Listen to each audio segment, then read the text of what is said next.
Noong 2023, ako ang responsable para sa gawain ng ebanghelyo sa iglesia.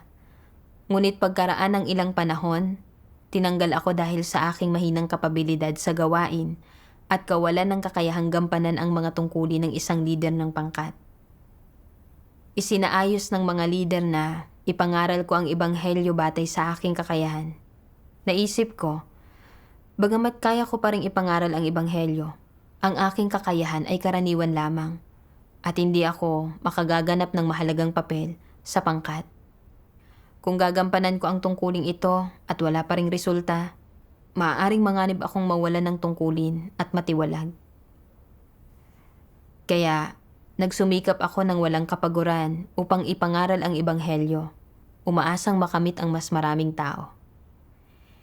Isang beses, napansin ng kapatid na babae na katuwang ko, si Li Xiao, na lumalabag ako sa mga prinsipyo sa aking tungkulin at na inabandon ako ang ilang potensyal na tatanggap ng ebanghelyo na naaayon sa mga prinsipyo.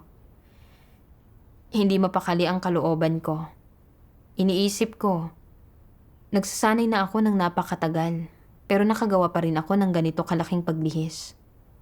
Kapag nalaman ito ng mga lider, baka isipin nilang hindi ko naaarok ang mga prinsipyo sa aking tungkulin at baka ituring nila akong walang kakayahan para sa tungkuling ito at baguhin ang pagkakatalaga ng tungkulin ko. Ngayon, habang malapit nang matapos ang gawain ng Diyos, kung mabibigo akong gampanan ang aking tungkulin sa mahalagang sandaling ito, hindi ba't ibubunyag lang ako niyan bilang isang masamang damo na ititiwalag ng Diyos? Habang lalo ko itong iniisip, lalo akong namimigati. Nang isaalang-alang ko na mas nauunawaan ni Li Xiao ang mga prinsipyo kaysa sa akin, nagpa siya akong makinig sa kanyang mga mungkahi ng mas madalas, na makatutulong na mabawasan ang mga pagkakamali. At kung magkakaroon man ng mga pagkakamali, mas maliit ang magiging responsibilidad ko para sa mga ito. Pagkatapos niyon, para sa anumang hindi malinaw na isyu, hindi ko pinag-iisipan ng mabuti ang mga bagay-bagay. Iniisip na, sa aking mahinang kakayahan, ang pagbubulay-bulay sa mga usapin ay hindi magbubunga ng mga resulta. At naghintay akong talakayin ang mga ito kasama ang lahat. Sa mga talakayan, maiksi ko lamang ibinabahagi ang aking mga iniisip. At pagkatapos, ay naghihintay kay Li Xiao na ibigay ang kanyang mga pananaw. Minsan mayroon akong ibang mga opinyon, ngunit hindi ako naglakas loob na sabihin ang mga ito. Natatakot na kung magkakamali ako, pananagutin ako at maaaring makaapekto ito sa aking kinabukasan at hantungan. Kaya kadalasan sumusunod ako sa iba at umuunti ang mga pananaw na mayroon ako. Minsan, tinalakay namin kung ang isang relihiyosong tao ay isang potensyal na tatanggap ng ebanghelyo na maaaring pangaralan. Akala ko ay tumutugon siya sa mga prinsipyo para sa pag-iibanghelyo. Ngunit sinabi ni Li Xiao na hindi niya kayang umarok sa katotohanan kaya hindi siya dapat pangaralan. Noong una ay nais kong ibahagi pa ang aking pananaw. Ngunit pagkatapos ay naisip ko, paano kung hindi tama ang aking pananaw at magdulot ito ng mga pagkakamali? Hindi bali na. Wala akong sasabihin. Mahusay na nauunawaan ni Li Xiao ang mga prinsipyo at mas may karanasan siya sa pangangaral ng ebanghelyo kaya makikinig ako sa kanya. Kaya nagpa siya kaming abandonahin ang potensyal na tatanggap ng ebanghelyong ito. Kalaunan, nalaman ng supervisor ang tungkol sa sitwasyong ito at sinabing ang potensyal na tatanggap ng ebanghelyong ito ay marami lang kuro-kurong panrelihiyon, ngunit hindi walang kakayahang tumanggap sa katotohanan. At ang basta na lang pag-abandona sa kanya ay hindi naaayon sa mga prinsipyo. Nang makita ang gayong paglihis sa gawain, lubos kong pinagsisihan ang hindi pagbanggit sa isyu para sa karagdagang paghahanap noong panahong iyon. Ngunit pagkatapos ay naisip ko, mungkahi ito ni Li Xiao, kaya ang responsibilidad ay hindi sa akin lamang. Kaya nabawasan ang pagkakonsensya ko. Dahil tinatanong ko ang iba tungkol sa lahat ng bagay at wala akong sariling mga iniisip. unti-unti akong naging napakapurol sa lahat ng ginagawa ko. Ang pangangaral ng Ebanghelyo ay tila lalong nagiging mahirap para sa akin at ang mga resulta ay palala ng palala. Sa pagbabalik tanaw, dati ay kaya kong makipagbahaginan at lutasin ang ilang katanungan ng mga relihiyosong tao kapag nangangaral ng Ebanghelyo. Ngunit bakit ngayon ay kakaunti na lang ang nasasabi ko? Naramdaman kong may mali, ngunit hindi ko alam ang dahilan. Kaya wala akong magawa at inisip ko na maaaring dahil ito sa aking mahinang kakayahan at mababaw na pagkaunawa sa katotohanan. Nang mag-isip ako ng ganito, medyo naging negatibo ako. Alam kong mali ang aking kalagayan, ngunit nakaramdam ako ng kawalang kapangyarihang baguhin ito. Kalaunan, nakipagtipon sa amin ang supervisor at tinukoy ang marami sa aking mga problema. Tulad ng pagiging pasibo sa aking tungkulin, palaging pag-asa sa iba, at hindi paggawa ng tunay na gawain at iba pa. Nang isa-isang iharap sa akin ang mga pagtatasang ito, natulala ako. Iniisip ko, paano nagkaroon ng ganito karaming problema sa aking tungkulin? Anong papel ang nagampanan ko sa pangkat? Kalaunan, nabasa ko ang isang sipi ng mga salita ng Diyos. Hindi kailanman sinusunod ng mga antikristo ang mga pagsasaayos ng sambahayan ng Diyos at palagi nilang mahigpit na iniuugnay ang kanilang tungkulin, kasikatan, pakinabang at katayuan sa inaasam nilang pagkamit ng mga pagpapala at sa kanilang hantungan sa hinaharap. Na para bang sa sandaling mawala ang kanilang reputasyon at katayuan, wala na silang pag-asang magkamit ng mga pagpapala at gantimpala, at pakiramdam nila ay katulad ito ng mawalan ng buhay. Iniisip nila, kailangan kong mag-ingat, hindi ako dapat maging pabaya. Ang sambahayan ng Diyos, ang mga kapatid, ang mga lider at manggagawa, at maging ang Diyos ay hindi maaasahan. Hindi ko mapagkakatiwalaan ang sinuman sa kanila. Ang taong pinakamaaasahan mo at ang pinakakarapat dapat mong pagkatiwalaan ay ang iyong sarili. Kung hindi ka nagpaplano para sa iyong sarili, sino ang magmamalasakit sa iyo? Sino ang mag-iisip sa kinabukasan mo? Sino ang mag-iisip kung makatatanggap ka ba ng mga pagpapala o hindi? Kaya, kailangan kong magplano at magkalkula ng maingat para sa sarili kong kapakanan. Hindi ako pwedeng magkamali o maging pabaya kahit kaunti. Kung hindi, ano ang gagawin ko kung may sumubok na manamantala sa akin? Kaya, nagiging mapagbantay sila laban sa mga lider at manggagawa ng sambahayan ng Diyos, natatakot na may makakilatis o makahalata sa kanila, at na pagkatapos ay matatanggal sila at masisira ang mga pinapangarap nilang pagpapala. Iniisip nila na dapat nilang panatilihin ang kanilang reputasyon at katayuan para magkaroon sila ng pag-asang magkamit ng mga pagpapala. Itinuturing ng isang antikristo ang pagiging pinagpala na higit pa kaysa sa kalangitan, higit pa kaysa sa buhay, mas mahalaga pa kaysa sa paghahangad ng katotohanan, pagbabago ng disposisyon, o personal na kaligtasan, at mas mahalaga pa kaysa sa maayos na paggawa sa kanilang tungkulin at pagiging isang nilikha na pasok sa pamantayan. Iniisip niya na ang pagiging isang nilikha na pasok sa pamantayan, ang paggawa ng mabuti sa kanyang tungkulin at pagkaligtas, ay pawang mumunting mga bagay na hindi na kailangang banggitin o pagkomentuhan pa, samantalang ang pagkakamit ng mga pagpapala ay ang tanging bagay sa buong buhay niya na hindi kailanman malilimutan. Sa anumang masagupa niya, gaano man kalaki o kaliit, inuugnay niya ito sa pagiging pinagpala at napakaingat at napakaalisto niya at lagi siyang may nakahandang malulusutan para sa kanyang sarili. Mula sa mga salita ng Diyos, nakita ko na ang mga antikristo ay sumasampalataya lamang sa Diyos para sa mga pagpapala.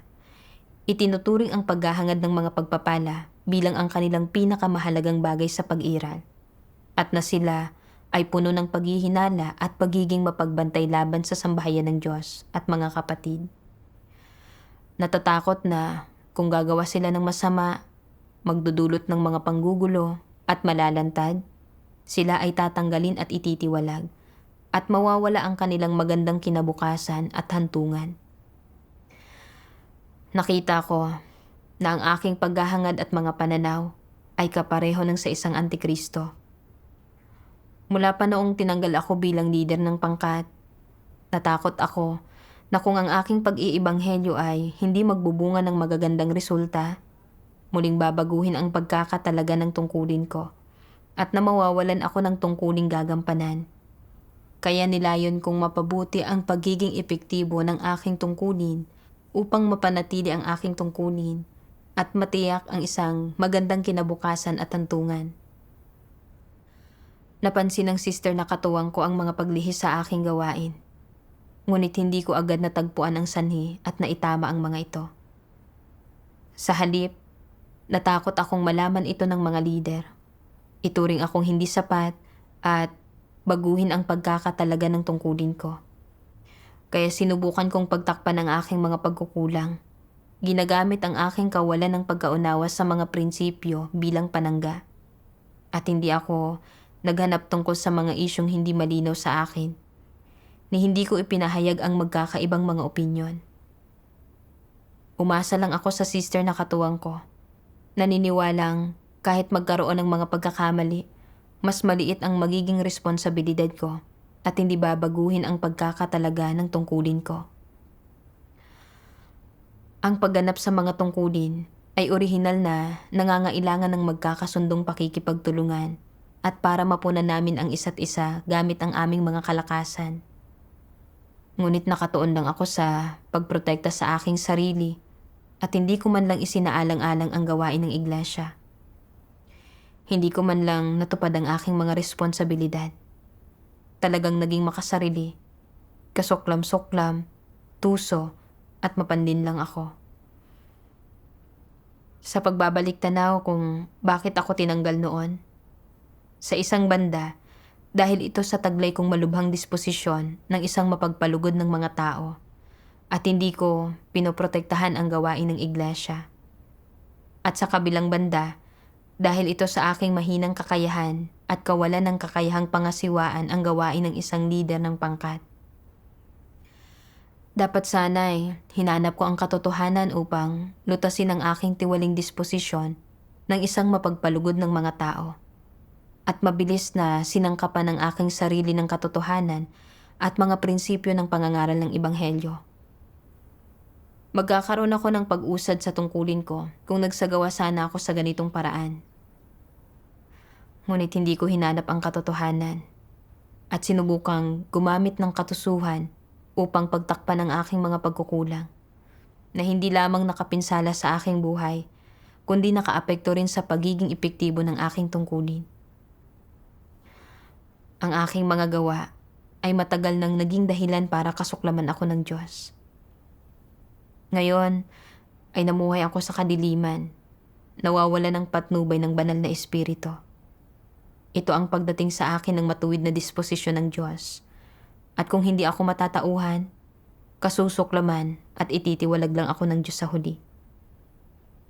Kaya nanalangin ako sa Diyos. Ipinahahayag ang aking kahandaang magsisi at gampanan ng maayos ang aking tungkulin.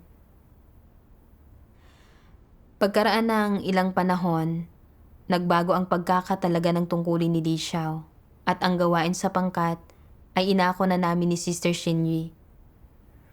Hindi ko mapigilang mag-alala. Iniisip ko, dati si Li Xiao ang sumusuri sa mga isyong hindi malinaw sa akin. Kaya kung may lumitaw na mga isyo, mas maliit ang responsibilidad ko. Ngayon, kasisimula pa lang ni Xinyi sa pagsasanay. Kaya kung may lumitaw na mga isyo sa hinaharap, natural na magiging responsibilidad ko ito. Mas malinaw pa ito sa sikat ng araw.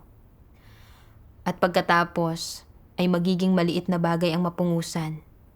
Sa malulubhang kaso, maaari akong tanggalin at itiwalag.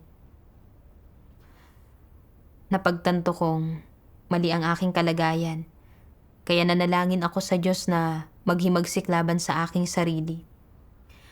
Naisip ko ang mga salita ng Diyos. Ang pagkamatapat ay nangangahulugang pagbibigay ng puso ninyo sa Diyos, hindi pagiging huwad sa Diyos sa anumang bagay, pagiging bukas sa Kanya sa lahat ng bagay, hindi pagtatago kailanman ng mga katunayan, hindi pagtatangkang manlinlang ng mga nasa itaas at nasa ibaba ninyo, at hindi paggawa ng mga bagay na mga pagtatangka lang upang makuha ang pabor ng Diyos. Sa madaling salita, ang pagiging matapat ay pagiging dalisay sa inyong mga kilos at salita at hindi panlilin lang sa Diyos o sa tao. Kung talagang kinalulugdan mo ang paghahanap sa daan ng katotohanan, isa kang taong palaging nananahan sa liwanag. Kung lubha kang nagagalak na maging isang tagapagserbisyo sa sambahayan ng Diyos, gumagawa ng masigasig kahit hindi napapansin, palaging nagbibigay at hindi kailanman kumukuha, sinasabi kong isa kang tapat na banal, sapagkat hindi ka naghahanap ng gantimpala at isa ka lamang matapat na tao. Kung handa kang maging prangka, kung handa kang gugulin ang lahat-lahat mo, kung magagawa mong isakripisyo ang buhay mo para sa Diyos at manindigan sa patotoo mo, kung ikaw ay matapat hanggang sa puntong ang alam mo lamang ay bigyang kasiyahan ang Diyos at hindi isaalang-alang ang iyong sarili o kumuha para sa sarili, sinasabi ko na ang gayong mga tao ay ang mga inaaruga sa liwanag at siyang mabubuhay magpakailanman sa kaharian. Mula sa mga salita ng Diyos, nakita ko na ang matatapat na tao ay maaaring lubusang magpasailalim sa Diyos at magpasakop sa kanyang kataas-taasang kapangyarihan at mga pagsasaayos. Ginagampanan ang kanilang mga tungkulin nang hindi nagpaplano para sa kanilang sarili o isinasaalang-alang ang kanilang sarili. Iniisip lamang ang pagganap ng maayos sa kanilang mga tungkulin upang mapalugod ang Diyos. Ang gayong mga tao ay maaaring makamit ang pagsang-ayon ng Diyos. Sa pagninilay sa mga salita ng Diyos, naunawaan ko na ang pag-iwas sa paglalantad ng aking mga pagkukulang ay hindi hahantong sa isang magandang kinabukasan at tadhana. Sa kabaligtaran, kapag mas lalo kong ikinukuble ang aking mga pagkukulang at ginagamit ang panlilinlang upang dayain ng Diyos, mas lalo akong kasusuklaman ng Diyos. At mas malamang na mawalan ako ng gawain ng banal na espiritu. May pahintulot ako ng Diyos na gawin ang tungkuling ito. Alam ng Diyos ang lahat ng aking mga kakulangan at pagkukulang. Ngunit palagi kong nais na itago at pagtakpan ang mga ito. Sinusubukan kong linlangin kapwa ang aking sarili at ang mga nasa paligid ko. Napakahangal ko pala. Dapat kong isagawa ang pagiging isang matapat na tao. Naghahanap ng paglilinaw mula sa mga kapatid sa mga bagay na hindi ko nauunawaan. Hinaharap at tinatanggap ang mga pagkakamali ng buong tapang. May mga pagkukulang, ngunit nagsusumikap na bumuti at tinutupad ang lahat ng responsibilidad na makakaya ko. Sa pagkaunawa nito, napayapa ang puso ko. Kapag tinatalakay ang mga isyu ng mga potensyal na tatanggap ng Ebanghelyo kasama si Shenyi, kung may nakakaharap kaming mga bagay na hindi namin nauunawaan, hinahanap namin ang kaugnay na mga salita ng Diyos. At sa pamamagitan ng pagbabahaginan sa isa't isa, ang ilang isyu na hindi naunawaan noong una ay likas ng luminaw.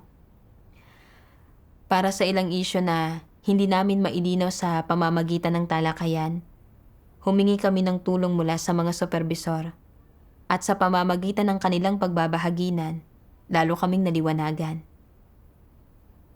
Sa panahong ito, maraming pagkukulang ko ang nabunyag, ngunit hindi na ako nakaramdam ng paglilimita. Kapag lumilitaw ang mga problema, inaanalisa ko ang mga ito sa tamang oras, at nang hindi ko man lang namamalayan, gumanda ang resulta ng aming pag-iibanghelyo. Nagpasalamat ako sa Diyos mula sa kaibuturan ng aking puso. Pagkaraan ng ilang panahon, Sumulat ang mga lider upang itanong kung kumusta ang pagiging epektibo ng aming pag-iibanghelyo. At nakaramdam na naman ako ng kaunting pressure. Bagamat mas mahusay na ang pagiging epektibo kaysa dati, hindi pa ito gaanong bumubuti at hindi ko mapigilang mag-alala muli. Kung hindi pa rin bubuti ng malaki ang pagiging epektibo sa pangkat, iisipin kaya ng mga lider na hindi ako karapat-dapat sa tungkuling ito at pagkatapos ay babaguhin ang pagkakatalaga ng tungkulin ko? Ang mga pag-iisip na ito ay nagparamdam sa akin ng kaunting pagkasira ng loob. Napagtanto kong nag-aalala na naman ako tungkol sa aking kinabukasan.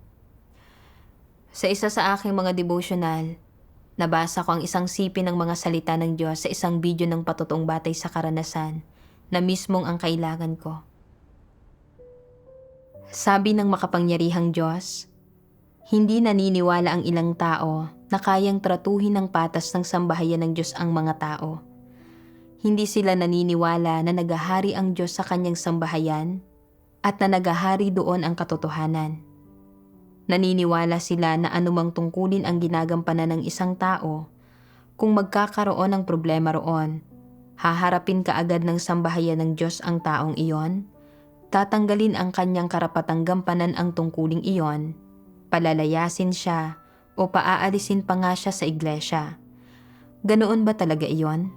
Siguradong hindi.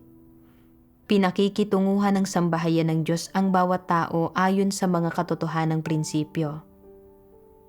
Ang Diyos ay matuwid sa kanyang pagtrato sa bawat tao. Hindi lamang niya tinitingnan kung paano kumilos ang isang tao sa isang pagkakataon.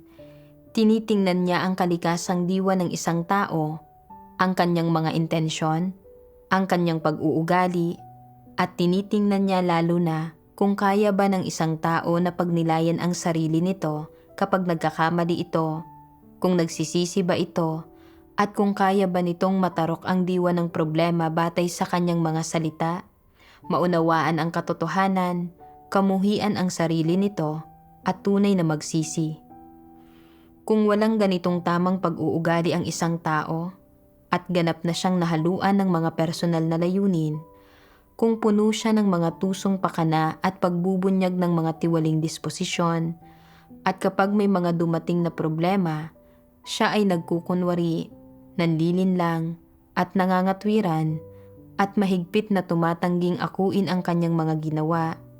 Kung gayon, ang ganoong tao ay hindi maliligtas.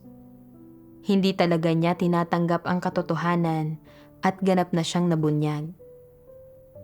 Iyong mga taong hindi tama at hindi kayang tanggapin ang katotohanan kahit kaunti, ay kung gayon mga hindi mananampalataya at maaari lamang na itiwalag. Sabihin mo sa akin, kung nakagawa ng pagkakamali ang isang tao, ngunit kaya niyang tunay na makaunawa at handa siyang magsisi, hindi ba't bibigyan siya ng pagkakataon ng sambahayan ng Diyos? Habang papatapos na ang 6,000 taong plano ng pamamahala ng Diyos, napakaraming tungkuling kailangang gampanan. Pero kung wala kang konsensya o katwiran, at pabaya ka sa iyong nararapat na gawain, kung nagkaroon ka ng pagkakataong gampanan ang isang tungkulin ngunit hindi alam kung paano iyon pahahalagahan, hindi hinahangad ang katotohanan kahit paano, hinahayaan mong makalampas ang pinakamagandang pagkakataon, kung gayon ay malalantad ka. Kung palagi kang pabasta-basta sa pagganap sa iyong tungkulin at hindi ka man lang nagpapasakop kapag nahaharap ka sa pagpupungos, gagamitin ka pa rin kaya ng sambahayan ng Diyos para gumanap sa isang tungkulin? Sa sambahayan ng Diyos, ang katotohanan ang nagahari, hindi si Satanas. Ang Diyos ang may huling pasya sa lahat ng bagay. Siya ang gumagawa ng gawain ng pagliligtas sa tao. Siya ang may kataas-taasang kapangyarihan sa lahat ng bagay. Hindi mo kailangang suriin kung ano ang tama at mali. Kailangan mo lang makinig at magpasakop. Kapag nahaharap ka sa pagpupungos, dapat mong tanggapin ang katotohanan at magawang itama ang iyong mga pagkakamali. Kung gagawin mo ito, hindi aalisin sa iyo ng sambahayan ng Diyos ang iyong karapatang gampanan ang isang tungkulin. Kung natatakot ka palagi na matiwalag, laging nagdadahilan, lagi mong pinangangatwiranan ang sarili mo, problema iyan. Kung hinahayaan mong makita ng iba na hindi mo tinatanggap ang katotohanan kahit katiting, at na hindi ka tinatablan ng katwiran, may problema ka. Magiging obligado ang iglesia na harapin ka. Kung talagang hindi mo tinatanggap ang katotohanan sa paggampan mo sa iyong tungkulin, at lagi kang natatakot na mabunyag at matiwalag, ang takot mong ito ay nababahira ng intensyon ng tao at ng tiwaling satanikong disposisyon at ng paghihinala, pag-iingat at maling pagkaunawa. Wala sa mga ito ang mga pag-uugali na dapat mayroon ang isang tao. Mula sa mga salita ng Diyos, nakita ko na ang sambahayan ng Diyos ay nagtitiwalag ng mga tao batay sa mga prinsipyo, hindi batay sa pansamantalang mga pagkakamali ng isang tao, ni sa kanilang kakayahan, kundi sa kanilang saloobin sa katotohanan at sa kanilang mga tungkulin. At kung tinatanggap ba nila ang katotohanan at nagsisisi sa Diyos pagkatapos magkamali. Yaong mga nagkakamali ngunit tumatangging magsisi at yaong ayon sa kanilang kalikasang diwa ay tutol sa katotohanan ang siyang mga itinitiwalag. Bukod pa rito, lagi kong iniisip na ang pagbabago sa pagkakatalaga ng tungkulin ay nangangahulugang itiniwalag na. Ngunit ang pananaw na ito ay hindi talaga umaayon sa mga salita ng Diyos. Ang ilang tao ay tinatanggal dahil sa kanilang malubhang tiwaling disposisyon na naging sanhi ng kanilang paggambala at panggugulo sa gawain. Ngunit kung magninilay sila at magsisisi pagkatapos matanggal, binibigyan pa rin sila ng iglesia ng pagkakataong gampanan ang kanilang mga tungkulin.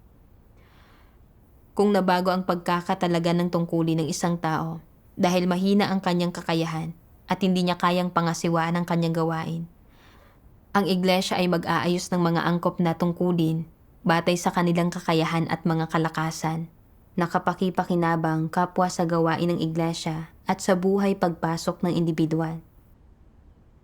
Ang pagkakatanggal at pagbabago ng pagkakatalaga sa tungkulin ay hindi nag-aalis sa isang tao ng pagkakataong hangarin ang katotohanan at gampanan ang kanyang mga tungkulin.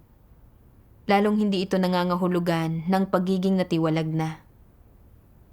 Halimbawa, si Sister Hanyi na dating nakikipagtulungan sa akin ay tinanggal dahil ang kanyang mapagmataas na disposisyon ay humantong sa kanyang paggigiit ng kanyang katayuan at paglimita sa iba, na nagparamdam sa mga kapatid ng paglilimita at gumulo at gumambala sa gawain. Gayunpaman, pagkatapos magnilay ni Hanyi at maggamit ng kaunting kaalaman tungkol sa kanyang mapagmataas na disposisyon, muling isinaayos ng iglesia na gumampan uli siya ng mga tungkulin. Noon, tinanggal din ako dahil sa paghahangad ng kasikatan, pakinabang at katayuan. Ngunit nang handa na akong magsisi, muling isinaayos ng iglesia na gumampan uli ako ng mga tungkulin. Mula rito, nakita ko na ang pagtitiwalag ng Diyos sa mga tao ay hindi batay sa kung sila ay nagkamali o sa kanilang kakayahan, kundi sa kung kaya nilang tanggapin ang katotohanan at tunay na magsisi. Ito ang matuwid na disposisyon ng Diyos. Pagkatapos, ay binasa ko ang mga salita ng Diyos. Kapag tinatanggap ng isang nilikha ang atas ng Diyos at nakikipagtulungan siya sa lumikha sa pagganap sa kanyang tungkulin at ginagawa niya ang lahat ng makakaya niya, hindi ito isang transaksyon o pakikipagpalitan. Hindi dapat tangkain ng mga tao na ipagpalit ang mga pagpapahayag ng mga saloobin o kilos at pag-uugali sa anumang pangako o pagpapala mula sa Diyos. Nang ipagkatiwala ng lumikha ang gawaing ito sa inyo, tama at nararapat lang na bilang mga nilikha, tatanggapin ninyo ang tungkulin at atas na ito. Mayroon bang anumang transaksyon dito? Sa panig ng lumikha, Handa siyang ipagkatiwala sa bawat isa sa inyo ang mga tungkulin na dapat gampanan ng mga tao. At sa panig ng nilikhang sangkatauhan, dapat na malugod na tanggapin ng mga tao ang tungkuling ito, tratuhin ito bilang obligasyon ng kanilang buhay, at bilang halagang dapat nilang isabuhay sa buhay na ito. Walang transaksyon dito.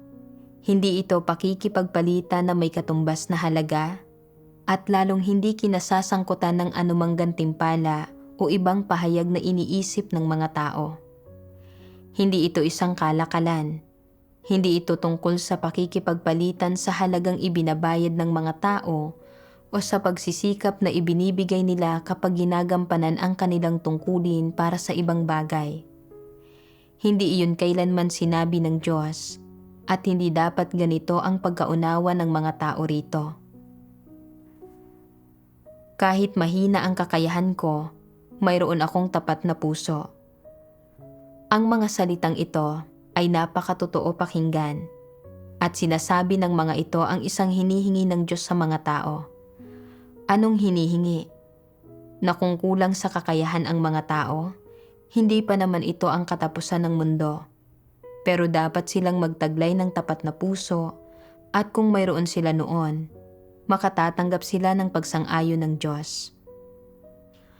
Ano man ang iyong sitwasyon o pinagmulan, dapat kang maging matapat na tao, magsabi ng tapat, kumilos ng tapat, gumampan ng iyong tungkulin ng buong puso at isipan, maging tapat sa iyong tungkulin, hindi mag-shortcut, hindi maging tuso o mapandinlang na tao, hindi magsinungaling o mandinlang, at hindi magpaligoy-ligoy sa pagsasalita. Kailangan mong kumilos ayon sa katotohanan at maging isang taong naghahangad sa katotohanan. Habang pinagbubulay-bulayan ang mga salita ng Diyos, naunawaan ko na ibinibigay ng Diyos sa mga tao ang pagkakataong gampanan ang kanilang mga tungkulin, hindi upang sila ay magpakapagod at gugulin ang kanilang sarili para sa mga gantimpala, kundi dahil ang pagganap sa mga tungkulin ay responsibilidad at obligasyon ng mga nilikha, at dapat walang pag-iimbot na pagsikapan ng mga tao na tuparin ito. Isa rin itong pagkakataong ibinigay ng Diyos para sa atin upang hangarin ang katotohanan at iwaksi ang ating mga tiwaling disposisyon. Hindi tinitingnan ng Diyos ang kakayahan ng isang tao, kundi kung mayroon siyang sinserong puso sa kanyang mga tungkulin. Kung kaya niyang isantabi ang kanyang mga personal na interes, ilagak ang kanilang puso at mga pagsisikap, at gawin ang kanyang makakaya sa lahat ng kaya niyang gawin. Ito ang saloobing dapat nating taglayin sa ating mga tungkulin. Mula noon, kapag ginagampanan ang aking mga tungkulin, hindi na ako nakaramdam ng labis na pasanin. Bagamat may mahina akong kakayahan, kailangan ko pa rin gawin ang aking makakaya sa lahat ng kaya kong gawin. Kung may mga problemang hindi ko nauunawaan, mananalangin ako at aasa sa Diyos o hihingi ng tulong mula sa mga supervisor. Minsan, kapag lumitaw ang mga problema, nag-aalala akong baka mahalata ng mga supervisor kung sino talaga ako. At sabihin sa kabila ng pagsasanay ng matagal, hindi ako nagkakaroon ng pag-usad.